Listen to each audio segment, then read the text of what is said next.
This is You've Already Been Hacked, recorded on 10 October 2020.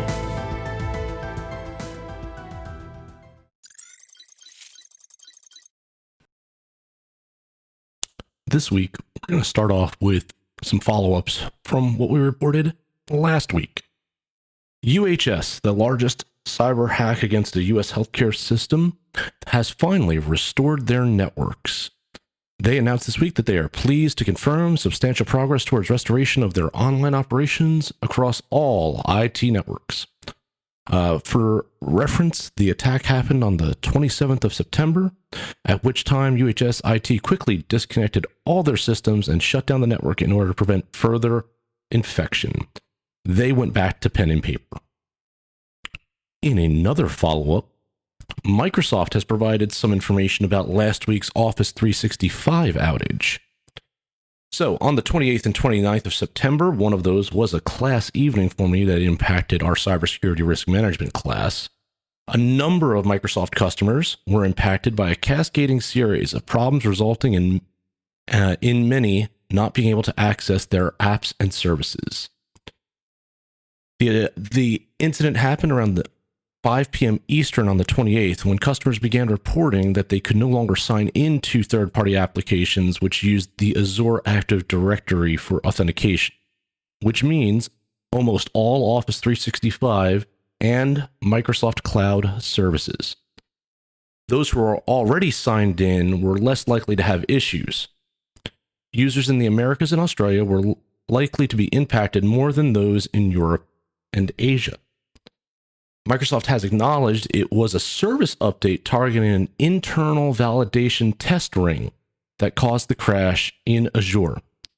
Quote, a latent code defect in Azure Active Directory backend service safe deployment process, or the SDP system, caused this to deploy directly into our production environment, bypassing our normal validation process, officials said. The Azure AD is designed to be a geo-distributed and deployed with multiple partitions across multiple data centers around the world. And it is built with isolation boundaries. Microsoft normally applies changes across the validation ring that doesn't include customer data. However, the SDP didn't correctly target the validation ring due to a defect, and all rings were targeted concurrently, causing service availability to degrade. Now, Microsoft stated it knew what happened within 5 minutes of the problem. During the next 30 minutes after that, they attempted to expedite a mitigation by scaling back some AD services to handle the load once the mitigation would have been applied, but that didn't work. The team began manually updating the service configuration by bypassing the SDP system. The entire operation was completed about 8 p.m. Eastern, according to Microsoft. All service instances with residual impact were recovered more than 2 hours after that, so about 10 p.m. Eastern. Microsoft's report, however, did not mention a key problem noted by users on Twitter, myself being one of them, that Microsoft admin dashboards for Office 365 Azure required authentication to sign in to see them. Many users who were locked out couldn't see the updates Microsoft was providing in its admin portals. Also, the report didn't mention that over a couple of days in various geographies, there had been reported problems with Exchange Online and Outlook on mobile devices.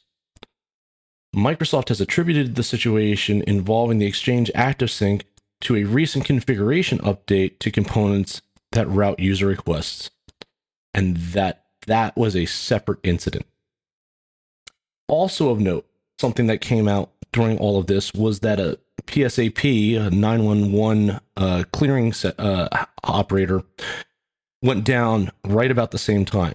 Now, there's no direct evidence that it was related. However, my class and I postulated that if they were using Office 365 or Microsoft 365 services, they could have easily been impacted by this outage. Moving on. A New Jersey hospital paid a ransom to stop more data from being leaked. University Hospital in North New Jersey paid approximately $670,000 in ransomware demands this month to prevent the publishing of 240 gigabytes of stolen data, which included patient information. The attack on the hospital occurred in early September by a ransomware operator known as Suncrypt. Suncrypt infiltrates a network, steals unencrypted files, and then encrypts them with their own keys. After Suncrypt publicly posted an archive of 48,000 documents belonging to UHNJ, a representative of the hospital contacted the threat actors via their dark web payment portal. How convenient. To negotiate the stopping of any further publishing of patient data. In a conversation that was seen by Bleeping Computer between the hospital and the ransomware operators, they glimpsed into a strategy of what was described as cordial negotiation of a criminal ransom demand. After a sample of the hospital's private data was published by Suncrypt, the hospital contacted the threat actors via their Tor payment site, in which they were told the ransom was $1.7 million. The attackers, however, said that this price was negotiable due to the COVID-19 situation. UHNJ only had 2 of its servers encrypted at the time. They were concerned about patient data being released further into the wild, and they were more than willing to pay to make sure that didn't happen. So, in a series of back and forths, the ransom was negotiated down to approximately 61.9 bitcoins, or at the time, $670,000. After the negotiations were complete, the ransomware operator told the hospital, quote, "You did a great job too. Our management owes us." As part of the negotiations, the ransomware operators agreed to provide the decryptor for all stolen data, a security report, and an agreement not to disclose any stolen data or attack the hospital again. Suncrypt has stated publicly that they will no longer target hospitals during this time of pandemic because, quote, "we don't play with people's lives," unquote. However, this was just a bit too late for that hospital in New Jersey. Back to schools. Ransomware has closed schools in Massachusetts. Springfield, Massachusetts public schools have been closed in the wake of a ransomware attack on its IT networks. Students were told to shut down district-owned devices, and the district has been teaching remotely since the start of the school year, as many across the country. Springfield is the 3rd largest school district in Massachusetts, with over 25,000 students and 4,500 employees, and more than 60 schools within the district. The cyber attack was later confirmed by the mayor, who announced the suspension of remote learning. A source in the cybersecurity industry told the press that SPS suffered a ransomware attack that was discovered earlier in the morning of October 8th. To prevent the attack's speed, the school district shut down all systems, leading to school closures. A technical issue has delayed reporting of COVID test results in England. Public Health England admitted this past Sunday that the agency has underreported COVID-19 infections by about 16,000 cases in recent days due to a quote-unquote technical issue. The missing positive cases were conducted between the 25th of September and 2 October and have since been added to the national statistics, according to the agency. In addition to understanding the number of COVID cases in official statistics, the glitch also hampered contact tracing efforts because the data about the missing positive test results was not passed along to contact tracers. PHE didn't explain the nature of the technical issue, but British news sources have pointed a finger at Microsoft Excel. What was believed is that the PHE was using CSV file formats. And when loaded into Excel, the newest tests at the bottom were added, but not to the main database. What they think happened is, since CSV files can only take about 1 million records, anything beyond that was cut off, and that may have been those 16,000. However, what else has come to light is that PHE was using Excel templates to pull the data into their central system. The problem with the templates that PHE was using is they were using the old XLS format, which could only handle about 65,000 rows of data, rather than the 1 million plus that the modern Excel file format can handle. And since each test creates several rows of data, it meant that each template was only limited to about 1,400 cases. When that total was reached, further cases were simply left off the bottom. The agency has stated it will take precautions to make sure an error like this does not happen again in the future. Check your templates, everybody. You may need to update them. In further COVID-related news, a ransomware attack affecting eResearch Technology, or ERT, a Philadelphia-based company that sells software used in hundreds of clinical trials, including the crash effort to develop a test, vaccines, and treatments for coronavirus, was hit by a ransomware attack that has slowed some of their trials over the last 2 weeks. The attack did not affect the patients participating in the trial, but organizations using the software were unable to access their digital data, and while the attack had not been previously reported, employees discovered that they were locked out of their data by ransomware, and clinical trial patients were never at risk, at least according to ERT. However, customers said the attack forced trial researchers to track their patients the old school way, like we said, pen and paper. Among those hit were IQVIA, the contact tracing research organization helping manage AstraZeneca's COVID vaccine trial, and Bristol Myers Squibb, the drug maker leading a consortium of companies to develop a quick test for the vaccine. ERT has not said how many clinical trials were affected, but its software is used in drug trials across Europe, Asia, and North America. It was used in 3/4 of trials that led to drug approvals by the FDA last year, according to its website. In other news, DHS's acting secretary has spoke out about election security. Acting Secretary Chad Wolf told an audience at the Cybersecurity Infrastructure Security Agency's Cyber Summit 2020 that DHS has, quote, not identified any threats that would prevent Americans from voting or that would change vote tallies. He also noted that final election tallies may not be available on election night. 92% of jurisdictions are using voting systems with audible paper trails, and that CISA has direct lines open with social media providers to, quote, take action against false information spreading online. In other government-related news, the SEC agrees to settle a complaint against a trader who used stolen data. The U.S. Security and Exchange Commission has agreed to settle a complaint against a trader who used information stolen in a hack of the SEC's Edgar filing system to conduct lucrative transactions. Settlement agreements must be reviewed and approved by the SEC commissioners before they become binding. The settlement included both the individual trader and his mom.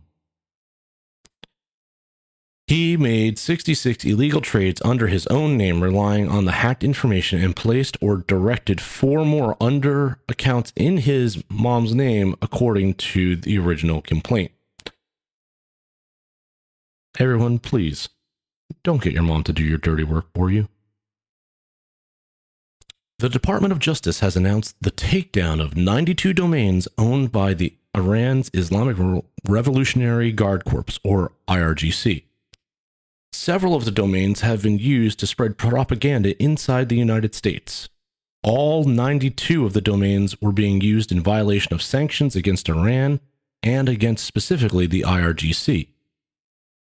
4 of the domains are purported to be, quote, genuine news outlets, unquote, but were controlled by Iran and targeted the United States for the spread of Iranian propaganda to influence U.S. domestic and foreign policy, according to the DOJ. The remainder of the websites targeted audiences in Western Europe, the Middle East, and Southeast Asia. All were similarly disguising themselves as news outlets while being controlled by the IRGC to spread pro-Iranian disinformation. The four that were in the United States were newsstand7.com, usjournal.net, usjournal.news, and twtoday.net. The United Nations has been hacked. Its Agency for International Shipping came under a cyber attack at the end of last week, forcing a number of services offline. Headquartered in London, the International Maritime Organization, or IMO, is responsible for the regulation, safety, and security of global shipping. The IMO said its Global Integrated Shipping Information System database, document repository, and virtual publication services had been affected by the attack, but had been restored. The restoration of other unnamed systems affected by the attack would take place as soon as possible. This incident could be related to an attack that happened similarly against the French the week before and their shipping giant CMA CGM, which suffered an outage after a breach at its Chinese offices that impacted the availability of some of its servers and applications. Perhaps they used that shipping company as a pivot point to get to the United Nations. We don't know. Telstra, an Australian telco provider, has apologized after a border gateway protocol routing quote-unquote oddity caused traffic destined for encrypted email service ProtonMail to wrongly pass through its servers. Switzerland headquartered ProtonMail raged in its blog post that Telstra had engaged in BGP hijacking through what is described as incompetence and not malice. Ooh. It stated it was complaining that around 30% of the global internet looking for us got pointed to Telstra instead. Now, for those that don't know, BGP hijacking is an exploit of a way the internet is designed to route packets from sender to destination. Simply, BGP traffic routing defaults to the fastest way for packets to get from A to B. This relies on the digital equipment of network operators putting up signs saying this way versus this way. If somebody wants to divert internet traffic, say a malicious person, a state-sponsored agency, whatever, they can put up their own sign saying, "I'm faster, come this way." And there goes your traffic. Despite the quote hijacking of ProtonMail's data, operators were able to divert all mail and web traffic among unimpacted internet routes, and no user data was lost or breached, so all is well. A Telstra spokesman said, due to a technical error early on Wednesday morning this past week, approximately 500 IPv4 prefixes were incorrectly advertised as Telstra's. That seems a little odd to me, doesn't it to you? The incident was triggered by Telstra's running post-verification testing to address an unrelated software bug in their Internet Direct provisioning tools. Are you ready for Amazon Prime Day? Well, be ready for a spike in phishing and fraud attacks. Cybercriminals are tapping into Amazon's annual discount, which is this 13th and 14th of October, with a recent spike in phishing and malicious websites that are fraudulently using the Amazon brand. There has been a spike in the number of new monthly phishing and fraudulent sites created using the Amazon brand since this past August, the most significant since the COVID-19 pandemic forced everyone inside. Researchers analyzed hundreds of millions of web pages to track the number of new phishing and fraudulent sites using the Amazon brand and logos. Its research shows threat actors are taking advantage of both Amazon features and consumer behaviors to try to lure online shoppers to fraudulent sites that can steal their credentials, financial information, and other sensitive data. One new campaign targets returns or order cancellations related to Prime Day using a fraudulent website, www.amazoncustomersupport.net. This site looks like a legitimate Amazon site. However, upon closer examination of the site, it clearly shows it was designed to defraud customers, according to researchers. One clear evidence is that its use of a phone number, as, quote, Amazon does not encourage customer service by phone and takes a great effort to find phone number support on the real Amazon site. I'm sure many of us know that. The form on the site also requests bank or credit card information from customers, a clear intent to steal the information since Amazon always offers refunds to the original form of payment or a gift card.